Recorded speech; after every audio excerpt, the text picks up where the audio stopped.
আসসালামু আলাইকুম বন্ধুরা, কেমন আছেন সবাই? আশা করি সবাই ভালো আছেন।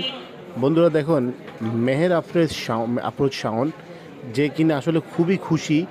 ভারত বাংলাদেশের যে ট্রান্সশিপমেন্ট যে একটা সুবিধা ছিল, আসলে এটা ছোট্ট একটা সুবিধা, এটা আহামরি কিছুই না। তো এটার বিকল্প আমাদের কাছে অনেক আছে।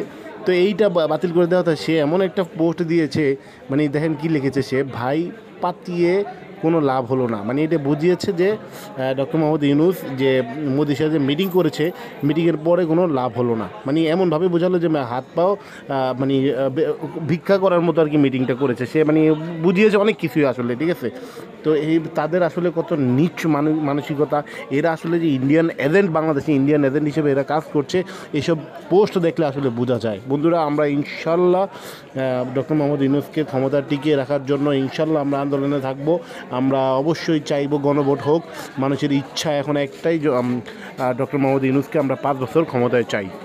আসসালামু আলাইকুম।